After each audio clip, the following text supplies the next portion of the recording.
There is so much that is happening in Sudan. In this video, we will learn about what is happening in Sudan and more importantly, why it is happening and what are the reasons behind it. I'll try to keep the entire explanation plain and simple so that you can understand it better. Alright then, let's begin.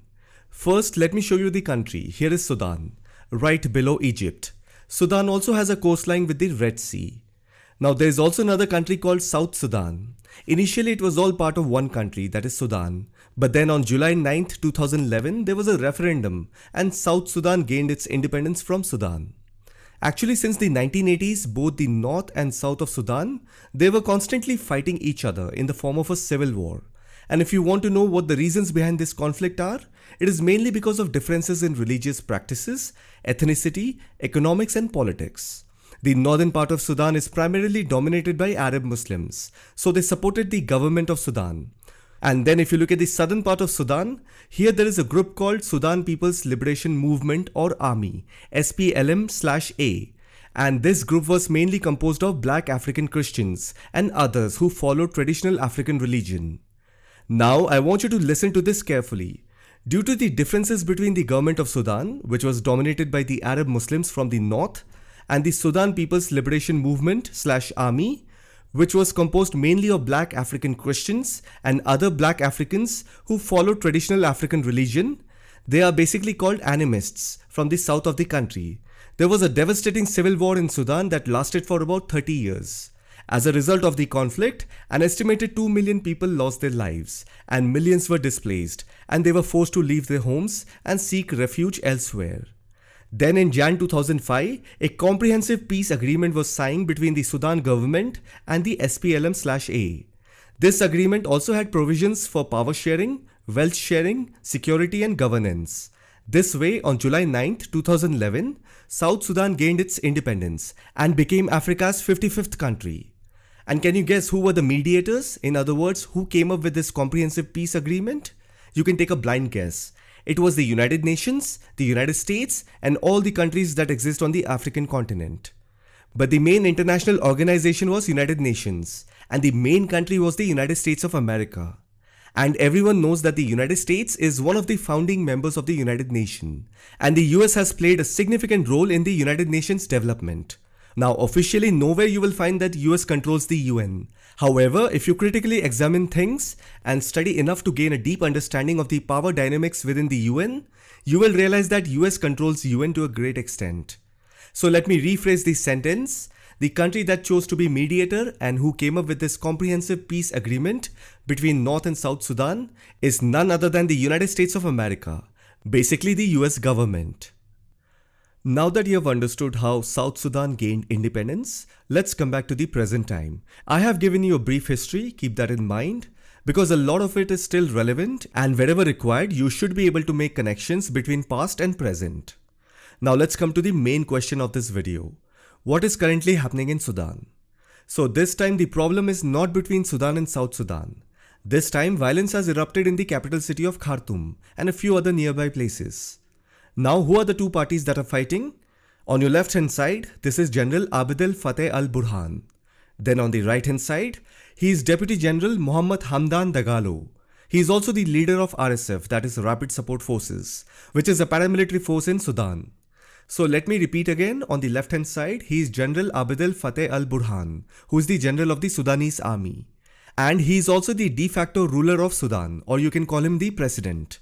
On the right hand side, Mohammed Hamdan Dagalo is also a general, but he is one rank junior to Abdel Fattah al-Burhan. So basically he is the vice president. So basically what is happening in Sudan is that the Sudanese army chief, General Abdel Fattah al-Burhan, is now in a battle with his second in command, General Mohammed Hamdan Dagalo. So these are the two characters who have turned against each other and they are fighting for power in Sudan. And that is what has caused chaos in Sudan. But then simply pointing out these two characters is not the end of the whole story. There is a broader global power struggle behind this chaos in Sudan. So let me give you a little background of these two generals. As I already said, in 2011, South Sudan gained independence. But then what about the main country Sudan? See, what you have to understand is that in Sudan, whoever became the state head, that is the president, they either came from civil society as a politician or they directly came from the military as a serving officer. Besides the president, there is also a prime minister in Sudan who is usually a politician and came into power through democratic elections. Omar al-Bashir was the head of Sudan, that is the president of Sudan, from 1989 to 2019. He became the president of Sudan on 30th June 1989. He was a military officer. When he came to power in 1989, he was a brigadier general in the Sudanese army. Now, as soon as he became the president in 1989, what he did was he abolished the position of prime minister. Basically, Omar al-Bashir, along with a group of army officers, overthrew the democratically elected government of Prime Minister Sadiq al-Mahdi in 1989. And since then he abolished, meaning there was no prime minister position in Sudan since 1989. Omar al-Bashir wanted to have all power to himself, and he wanted to rule Sudan without any external civil government. So he was the president of Sudan from 1989 to 2019. That means the whole civil war between North and South Sudan happened during his time. South Sudan gained independence in 2011, which also happened during his tenure. And after 2011, he was the one who was practically ruling and running Sudan. Now what happened in 2019? In 2019, President Omar al-Bashir, he made Abdel Fattah al-Burhan Inspector General of the Sudanese Army. And then 2 months later, General Abdel Fattah al-Burhan, along with his Deputy General Mohammed Hamdan Dagalo, who was also his partner, they overthrew President Omar al-Bashir, and General Burhan got the top job and he became the President of Sudan on April 11, 2019. Now, how did Mohammed Hamdan Dagalo come into this picture?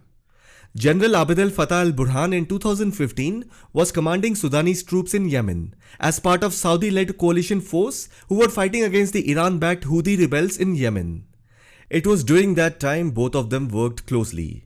Abdel Fattah al-Burhan was part of the Sudanese army and Mohammed Hamdan Dagalo was head of the RSF, Rapid Support Forces, which is a separate paramilitary force of Sudan that was also deployed in Yemen.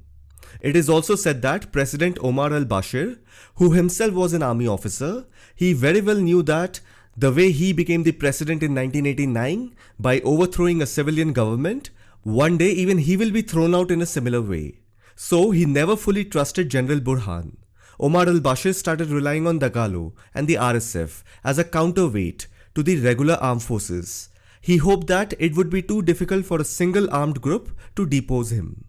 But then both the generals, that is Burhan and Dagalo, they worked together and overthrew Bashir in April 2019. This is how both started working closely, and it was because of Mohammed Hamdan Dagalo's support, General Burhan became the president of Sudan in 2019.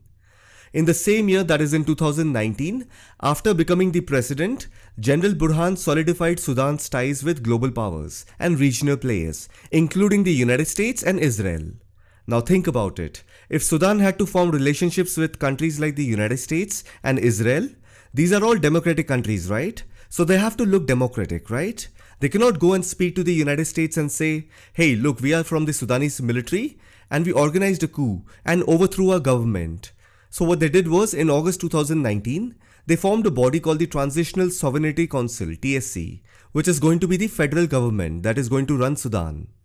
So basically, TSC is a multi-partisan body that is a coalition of both civil political groups and the military junta, that is group of military leaders. And the chairman of this multi-partisan body, TSC, was General Abdel Fattah Burhan. Basically, he created this constitutional body so that when he again becomes the head of the country by appointing himself as the chairman of TSC, at that time he should look a little democratic. General Burhan then made Mohammed Hamdan Dagalo the vice chairman of TSC. So the whole purpose behind the creation of the Transitional Sovereignty Council, TSC, is to make the political scenario in Sudan look a little democratic. And then there is also another angle of looking at it. You can think of it this way. The Transitional Sovereignty Council, TSC, was formed as a part of a political agreement between the military and the opposition forces, who no more wanted to see Omar al-Bashir as president. So these are the two reasons why the TSC was formed.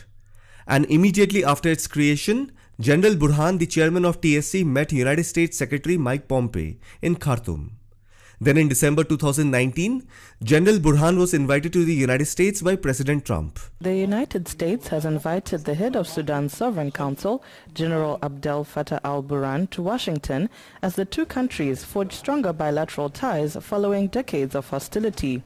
U.S. Secretary of State Mike Pompeo, who invited Burhan for the visit, Then in 2020, General Burhan met Israeli Prime Minister Benjamin Netanyahu in Uganda.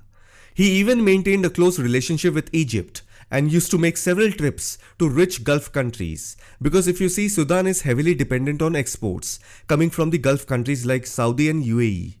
So all these international wining and dining went on till October 2021, when General Burhan and his deputy Dagalo both orchestrated a coup against all the civilian political groups that were part of the TSC. If you remember, I told you that the Transitional Sovereignty Council (TSC) is a multi-partisan body that is a coalition of both civil political groups and military junta. So in October 2021, the military officers who were part of the TSC, they decided to remove the civilian politicians. Now the question is, what happened in these 2 years, that is in 2020 and 2021, that made General Burhan and his deputy Dagalo dissolve the TSC by orchestrating a military coup. It is popularly known as 2021 Sudan coup d'etat. Now the question is, why did they do it? You have to understand that there was an agreement between the civilian political groups and the military junta before forming the Transitional Sovereignty Council (TSC). According to that agreement, the Transitional Sovereignty Council would last for only 3 years and 3 months, that is 39 months. You just look at the name Transitional Sovereignty Council. The word transition means at some point it has to finish, it has to dissolve. So it was to be ended after 39 months. In these 39 months, the military junta will rule for 21 months, and then the civilian political leaders will rule for 18 months. That means the 21 months of military rule were going to end on November 2021. And a month before, that is on 25th October 2021, General Burhan along with the Sudanese military hijacked the government in a military coup. They detained several civilian government officers, ministers, members of political parties, lawyers, civil society activists, and journalists. Many of them were even put on house arrest. So the October 2021 Sudan coup d'etat was organized because the military did not want to hand over the government control to the civilian political parties. Now the next important question is, after the 2021 coup, both Burhan and Dagalo ruled Sudan. So what happened then? Why are they fighting now? Why are they so brutally against each other? Now I will explain what went wrong. After the 2021 coup, General Burhan initiated a process of reinstating individuals who were previously associated with Omar al-Bashir's regime that included Islamists to their former positions. This is when Dagalo started having doubts. See, you have to understand this. If someone helps you in overthrowing another individual or group, then that person will always have this doubt that even you may double-cross or betray him in the future.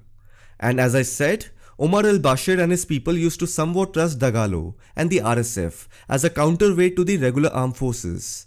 And now after the 2021 coup, General Burhan started reinstating individuals who were previously associated with Omar al-Bashir's regime. This is where Dagalo felt that Omar al-Bashir's people will never fully trust him. And that is true, because the first time, that is in 2019, Dagalo betrayed them.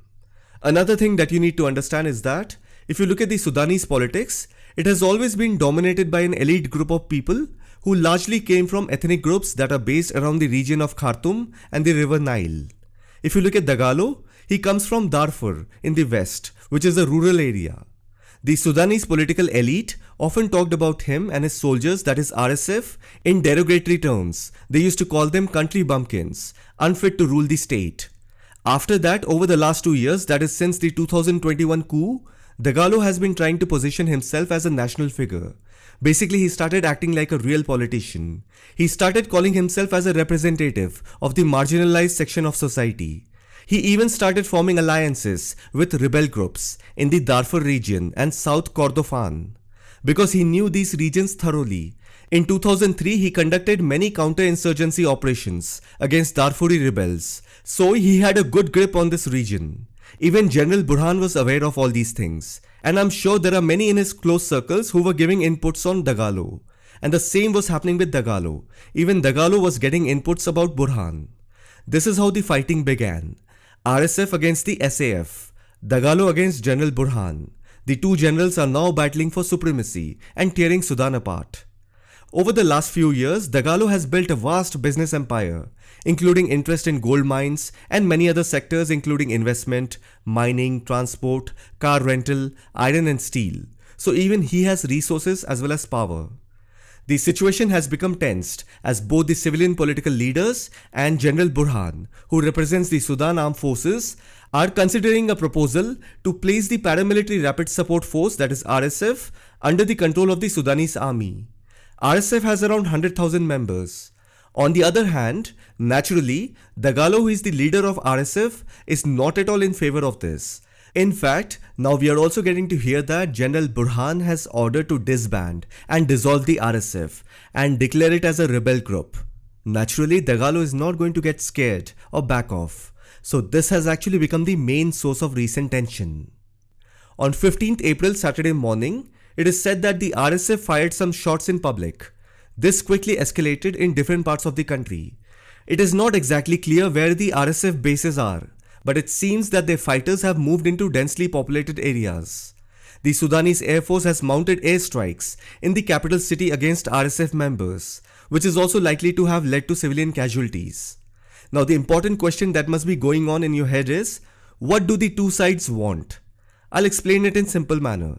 General Dagalo is presenting himself and the RSF as being on the side of the people. He is telling to the people of Sudan that he is with them, and together they all are going to go against the Khartoum political elites that I've told you about, while he is getting some support from Darfur region and South Kordofan. But there are many people who don't believe him, because he and his RSF has conducted many counter operations against innocent people. Now if you look at General Burhan, who is from the Sudanese Armed Forces, he is saying that the army will only fully hand over power to an elected government.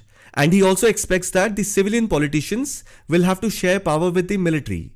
Basically, General Burhan wants this situation to be how it was before 2021. Again, there are many who don't believe General Burhan as well. So these are the claims from both sides. Now the next important question is what other countries are doing. As I said in the beginning, if you remember, there is a broader global power struggle behind this chaos in Sudan.